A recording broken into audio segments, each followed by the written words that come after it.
Hey! Tambala na! At eto na sila, ang nag-iisang masugid na tagahanga ni Nicole Yala. Chris Chuper! Kasama ang nag-iisang die-hard fan ni Chris Chuper. Nicole Yala!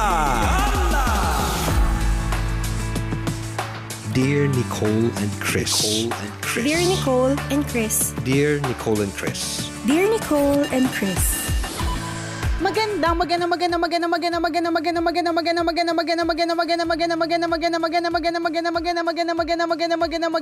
morning! Luzon, Visayas at Mindanao, Metro and Mega Manila. Hiningal akong init, partner. Nakakahingal yung init. Parang nakakapos ng hininga, kalurke. Ano ka ba? Huwag mong isisi sa init ng panahon yun. Ganyan talaga pag 42 na. Madaling mahapo, madaling hingalin. Dalawang steps lang sa hagdan, napapakapit ka na, di ba? Oo nga eh. Nahingal ako. Alam mo, partner, nakakalurke at nakakapanik. No? Speaking of hingal, nakakapanik yung parang ang daming taong bumibili ng oxygen. Ewan ko lang Grabe, kung no? na-realize mo yun na, or sa group mo or sa sphere mo. Pero parang sa mga nakikita ko, limbawa, dito sa Viber group, sa mga Viber groups, diba, kung ano-ano mga binibenta, usually pagkain. Tapos kung mga pangangailangan naman, so mask, face shield, ganun. Tapos nadagdag, may mga nagbebenta na ng saliva test, ganyan. Tapos, ang nadagdag din, nagbebenta na sila ng oxygen tank, tapos yung mga ganun, parang nakakapanik na, dapat bang bumili? Or, Grabe. alam mo yun, Baka naman ganun, baka naman nakaka-stress. nadala din ng marketing strategy na pwede maging business to. Teka, lagyan natin ng hype itong pagbebenta ng oxygen. Kaya minsan kahit hindi mo kailangan napapabili ka, paglagay ka lang na maraming halaman sa harapan ng bahay nyo, magtanim ka kasi ng mga halaman diyan sa loob sa balcony ninyo, diyan sa may pinto ninyo. Hindi mo na kailangan bumili ng oxygen. Langhapin mo lahat ng dahon ng malunggay. Ewan ko na lang kung hindi ka maging sagana sa oxygen, 'di ba? Yun ang daming dahon noon, pati dahon ng ipil-ipil. 'Di ba? Para hindi ka masyado mag-worry. Sagana yun sa oxygen. Pero hindi, may nadidinig ako. Seriously, may naririnig talaga din ako na mga nakikita na mga post at kwento ng mga friends ko na na yun nga, parang nahihirapan silang huminga. Siguro sabi namin baka pwedeng effect lang na kasi nagkaka-anxiety ka. So ina-associate mo sa sa virus na nahihirapan akong huminga. Pero kung tutusin, talagang naglakad ka naman talaga ng malayo o naglaba ka, naglinis ka ng bahay o ilang akyat panaog ka sa hagdan kaya hinapo ka. And not necessarily may sakit or anuman. 'Di ba? So, yun. Bibili ka ba? Hindi eh. Ang mahal eh. Hindi, tsaka may nagsabi Kasi sa hindi mo naman kailangan. Ngayon ka lang naman hiningal. Kaya nga. Bibili agad. Hiningal lang para ka naman bumili na kagad ng oxygen. Kahit normal lang naman niya. Siyempre, umakat ka ng hagdan, hihingalin ka, ganyan. Tsaka mainit yung panahon. Siyempre, parang kakapusing ka din talaga kapag ganon. Hihahanap kita. Hi. Hihahanap kita ng oxygen. Anong gusto mo? Yung medyo polluted o yung sobrang polluted? Ayoko, Marami wala ako akong tiwala niyan. sa'yo. Wala akong tiwala sa'yo, parto. Baka ilagay mo sa supot. Sibenta mo sa akin. Yung pala Iipunin ko utot hininga mo. ko lahat ng hininga ko, lahat ng hangin na lalabas sa katawan ko, iipunin ko tapos ibebenta ko sa'yo. Kaya tinatanong kita, bibili ka ba? Oh my gosh, nakaka-lurks. Pero, alam mo, seriously, maganda din naman, I guess, of course, lalong-lalo na because we've been hearing stories about yung mga pasyente na hindi na nakakarating mismo sa ospital, hanggang doon na lang sila sa tent sa labas, tinitreat na lang sila sa labas kasi wala nang space inside the hospitals. Yung mga ganong klase mga eksena, 'di ba? Kaya mapapaisip ka talaga na kaysa naman pumila din ako doon, mas maganda na yung in the comfort of my home, ready na ako, meron akong parang mga gamit. Kaya lang, okay, gets ko yun, gets din natin lahat yun. Pero kasi, dapat, bago ka bumili, alamin mo lahat ng information that you need. Nag-e-expire ba ito? Kailangan mo Tama. ba talaga? Napadala ka lang ba sa marketing? Kasi lahat ng tao nagpapanik, pero sa totoo lang, hindi naman talaga masyadong need, 'di ba? Or pag-isipan ba Posible. muna Yes. bago ka mag-purchase. Lalong-lalo na kung medyo may kamahalan. Kasi kung mura lang, okay lang, wag na pag-isipan. Kasi syempre, para sa'yo din naman yan. And for your security and for your peace of mind na meron kang mga available na parang first aid, ganun. Pero that is kung mura. Pero kung alam mo, may extra kang pera, may extra kang budget at gusto mo talaga na secure, 'di ba? Kumbaga, meron kang lahat na equipment na ay nasa iyo, okay lang din naman. Pero ang punto lang din talaga dito, dapat knowledgeable ka. Huwag ka lang Tama. yung kapitbahay ko kasi meron na silang 5 pounds ng oxygen. So, dapat meron din ako, 'di ba? Sure ka ba na 5 pounds lang yung kailangan in times of emergency? 'Di ba? Tama. Baka naman Baka mas malakas pa yung utot mo doon, di ba? correct. Totoo. Mas maliling pa yung hininga ng asawa mo kaysa sa Tama. binili mong oxygen. Correct. Napagastos ka diba? pa. Totoo yung yun. pag ganun, kailangan magtatanong ka kasi mas mahirap yung bigla ka nila nagpapadala. Ano yung sa tingin mo partner na binili mo nitong sa bagay, di ka kasi mahilig bumili. Hindi, yung parang, tanong to para sa lahat na mga nakikinig ngayon. Sagutin nyo po sa utak nyo, sa isip nyo. Sagutin nyo dito sa radyo, ganyan. Waiting po kami sa reply nyo. Ano po yung sa tingin po ninyo na binili nyo nitong quarantine period, nitong panahon ng pandemic, na feeling mo nagpadala ka lang sa bugso ng damdamin or sa marketing, ganyan. 'Di ba? Kasi may ganun na, bakit ko binili? Palibasa kasi nakita ko lang gamit ng isang artista, hindi ko naman talaga kinailangan. Yung mga ganun, 'di ba? Yan. May Dami na biktima ng ganun sa vibes ng tao, 'di ba? Oy, nabubuli yung kaibigan ko, bumili na rin siya. Teka, bibili na rin nga ako kahit hindi mo naman talaga kailangan. 'Di ba? Maraming ganun ako. Sige, isip ako ngayon. Wali. Pampalit Wala ka nang ng pores. pambili. Pampaliit ng Pampalit ng pores. pores. Bumili ka nun. O hindi, pero tama yung naisip mo na yan, partner. Ano yung kahit na hindi ngayong quarantine, hindi kasi may mga ganong binibenta sa Lazada, partner, para magugulat ka. Ang mura-mura, 150. Tapos Oo, pampalit kaya. ng pores. Samantalang, alam naman po natin na it takes lots of medical studies para i-close ang isang sobrang open na pore, lalo na sa mukha, 'di ba? So para merong 150 na binibenta ng ganun, yan nagpadala ka sa strategy. Pati yung mga pampatangos daw ng ilong, partner, na may mga iniipit, di ba? Mga Tas yung nabibiktima pampawala tayo dyan. Correct. Yung mga Galing, true. Tapos yung mga partner, yung pampatanggal ng double chin, tapos ang gagawin is may itatali sa mukha mo para sumikip. Parang ganon. Itatali Nakakalaki. leeg mo habang natutulog ka. Pagising mo, may gilit na yung leeg mo. Hindi, pero partner, yun Parang ang model pa Korean. Tapos syempre, partner, dahil ang model Korean, naturally, ito yung mga consideration po ninyo, ha. Syempre, lahat naman tayo ayaw natin ng double chin. Pero ito lang, kapag ka ang binibenta para magtanggal ng double chin, sobrang mura. Medyo questionable yan. 'Di ba? If it's too good to be true, it's not true. Isipin mo, sa halagang 250 pesos, maglagay ka lang ng patali sa may baba mo na nakapaikot sa ulo mo, the next day, matatanggal yung double chin mo. Although, partner, parang feeling ko, gets ko yung concept behind it Kasi kung alam nyo po yung konsepto ng wearing the corset, kung di man kayo nakasuot pa ng corset. Pero nung araw, di ba, nung mga 1900s, 1800s, yung mga babae, para lumiit yung bewang nila, ang susuotin nila, pagkasikip-sikip na corset, yan, yung Yung talagang... tipong hindi na nakakahinga, di ba? Yung mga napapanood natin sa Sarah Munting Prinsesa, tsaka correct, ganyan. Sedi ang Yung Munting mga... Prinsipe.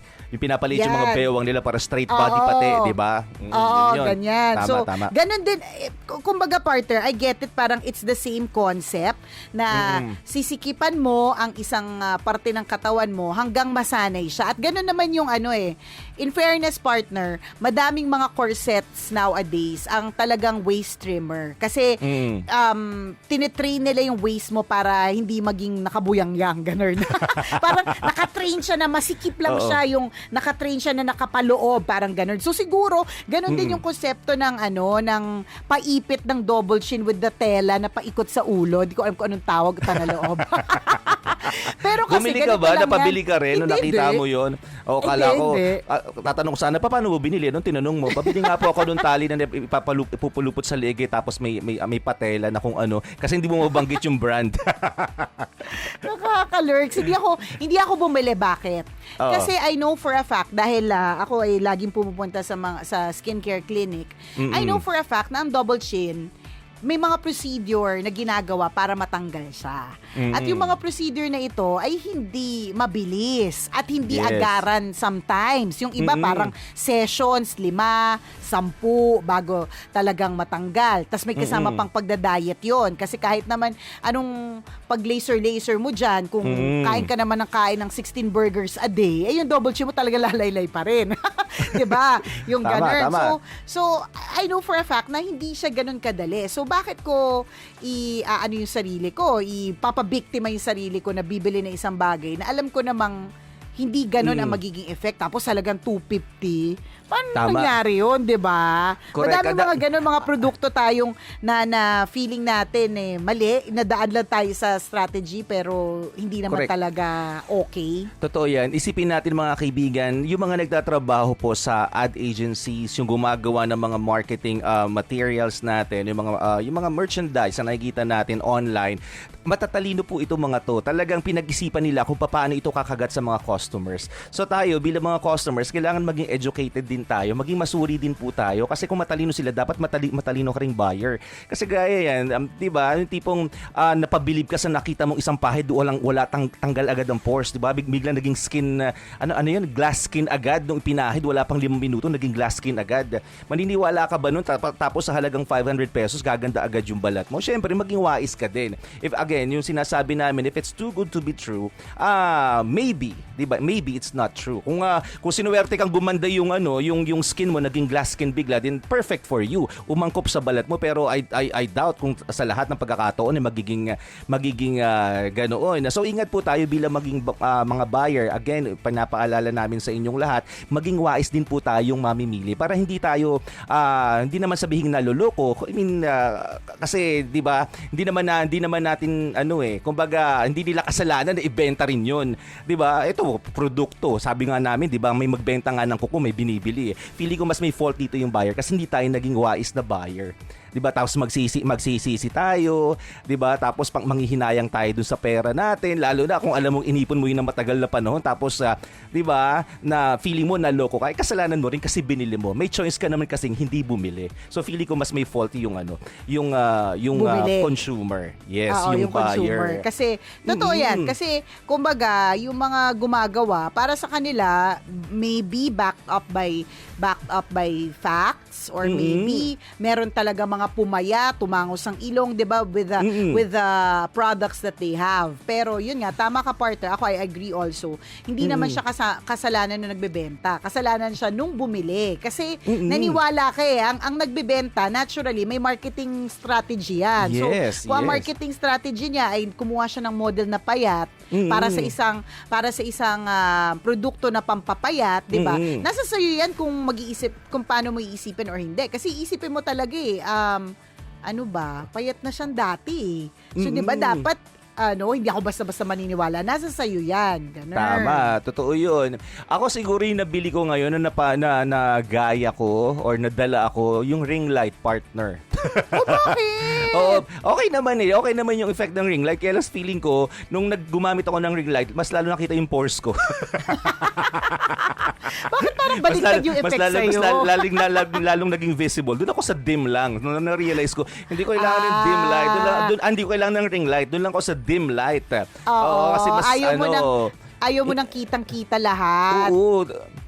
hulas na hulas ako, kitang-kita talaga yung mantika na mukha ko. Alam ko na makakahilamos ko lang, kakaligo ko lang, wala pa minuto yung nakakalipas. Tapos nung lumabas ako dun sa Zoom sa meeting namin, tapos may ring light pa ako. Wow, mantika, dami. So yun. Although, 'di ba, para sa iba, talaga namang effective 'yun eh. Nakakamukhang fresh talaga. Syempre maliwanag, kailangan na mas magandang lighting para mas visible tayo sa kausap natin. Pero kagaya ko sa case ko, feeling ko mas okay sa akin yung walang ilaw masyado. Kasi feeling ko mas makinis ako nang hindi kitang-kita yung yung mga blemishes at mga pores ko sa mukha na naguhumiyaw. So depende talaga. At hindi ko sinisisi yung maker ng ring light. Syempre diba? hindi. Kasi ang dami namin partner na isa sa mga parang feeling namin talagang magandang imbensyon ay ang ring light. Kasi ang lakas talaga niyan, makabulag.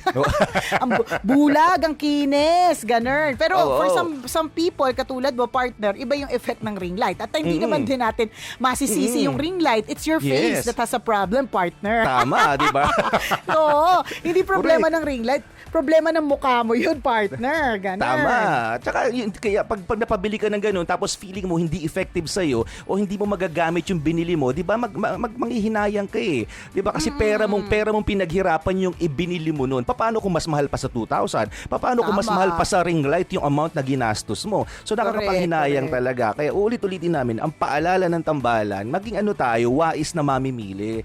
Di ba? Kilatisin natin yung mga binibili natin kasi maaring effective sa iba pero hindi effective sa iyo. Diyos ko, ang daming ganyan, 'di ba? Ang daming ikinaganda ng iba pero hindi mo ikinaganda. Correct, 'di ba? Mga ganun. At hindi kasalanan ng produkto 'yon. Kasalanan Yes. 'yun ng mukha mo na siguro hindi naman din talaga maganda. Charot. Huwag natin laging isinisisi sa mga produkto, di ba? Yes. Oo, hindi kasalanan ng maker, ng manufacturer 'yan. Minsan talaga nasa buyer. Totoo yun. True, isang malaking check. Anyways, ingat-ingat po tayo ngayong araw na ito at ingat-ingat sa pag-add to cart kasi syempre iniisip natin parang kakasweldo pa lang, pwedeng may konting budget. Okay yun. Of course, you really have to reward yourself. But again, sa panahon ngayon na hindi certain yung kita, dapat sana lahat ng pinapurchase natin, yung alam talaga nating makakatulong at hindi tayo magsisisi in the end. Maraming salamat dahil hindi kayo nagsisi sa pagtutok sa Love Radio ngayong araw na ito. Maraming thank you. Mamayang 9:00, isa na namang kwento mula sa ating Mahiwagang Burnay ang ating mapapakinggan kaya't inyong pakaantabayanan. Muli ako po si Nicole Yala. At ako naman si Cambio King Chris Chuper. Na nagpapaalala, una magdasal ka para mabuhay ka. Pangalawa, mag-face mask ka para mabuhay naman ng iba. Yun. Always your number one. SM Radio Station.